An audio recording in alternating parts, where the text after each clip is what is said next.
Somo katika kitabu cha pili cha Samueli. Siku zile makabila yote ya Israeli yalimwendea Daudi huko Hebroni na kusema, "Tazama, sisi hapa ni mfupa wako na nyama yako. Hapo zamani Sauli alipokuwa mfalme wetu, wewe uliwaongoza Waisraeli kuingia na kutoka vitani. Na Bwana akakuambia, wewe utawalisha watu wangu Israeli, nawe utakuwa mkuu juu ya Israeli." Basi wazee wote wa Israeli wakamwendea mfalme huko Hebroni, naye mfalme Daudi akafanya nao mapatano huko Hebroni mbele ya Bwana. Wakampaka mafuta awe mfalme wa Israeli. Neno la Bwana.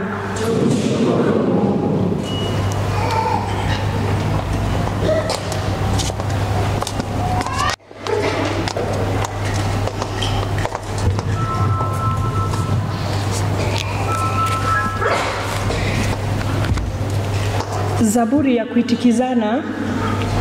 Twende kwa furaha nyumbani kwa Bwana. Twende kwa furaha nyumbani kwa Bwana.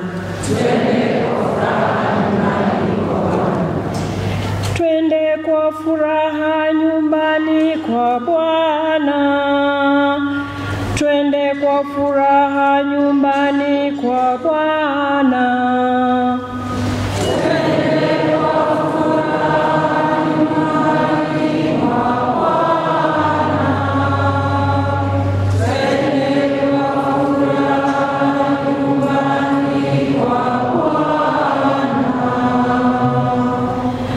Nalifurahi waliponiambia, twende nyumbani kwa Bwana.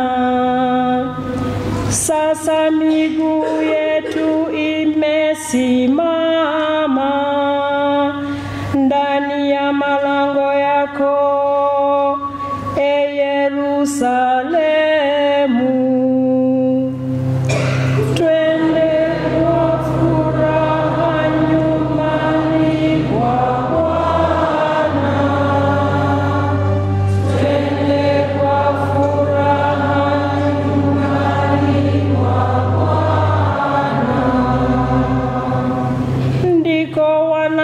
Panda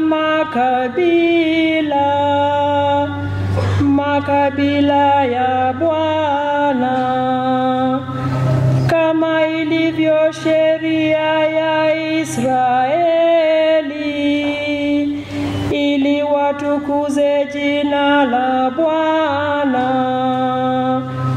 Humo vimewekwa viti vya hukumu, viti vya nyumba ya Daudi. Twende kwa furaha nyumbani kwa Bwana. Twende kwa furaha nyumbani kwa Bwana.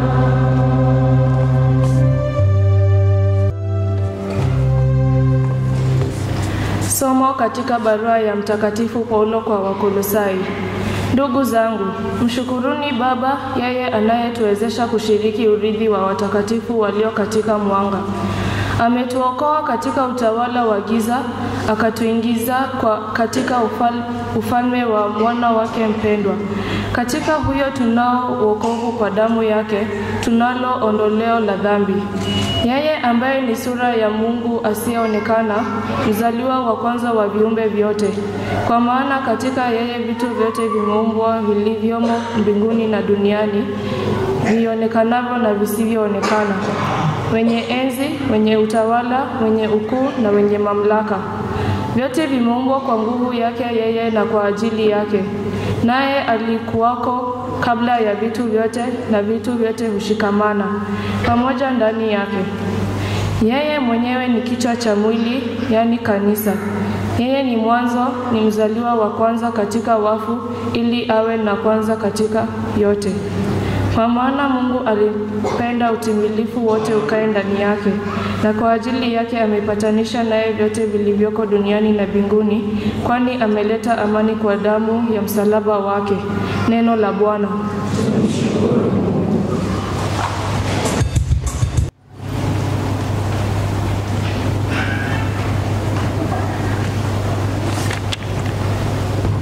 Bwana awe nanyi.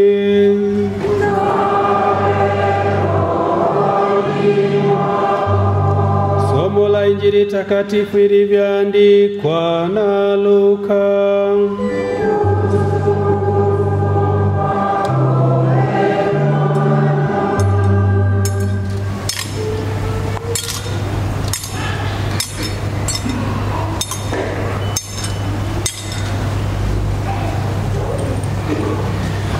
Wakati yule wakubwa wa watu walimdhihaki Yesu wakisema, aliwaokoa wengine, sasa ajiokoe mwenyewe kama ni Kristo mteule wa Mungu. Askari pia walimdhihaki, walimjongea na kumletea siki wakisema, kama wewe ni mfalme wa Wayahudi, jisalimishe mwenyewe. Juu yake palikuwa na hati, huyu ndiye mfalme wa Wayahudi. Mmoja wa wale wahalifu waliotundikwa alimtukana akisema, je, wewe si Kristo? Basi jiokoe mwenyewe na sisi pia. Lakini mwingine akajibu, akamgombeza na kusema, je, hata wewe uliyehukumiwa sawa na yeye humjali Mungu? Sisi kwa haki tunapokea tuliyostahili kwa makosa yetu. Huyu lakini hakutenda mabaya. Akasema, Yesu, unikumbuke mimi utakapoingia katika ufalme wako. Yesu akamjibu, amin, nakuambia leo utakuwa pamoja nami peponi. Injili ya Bwana.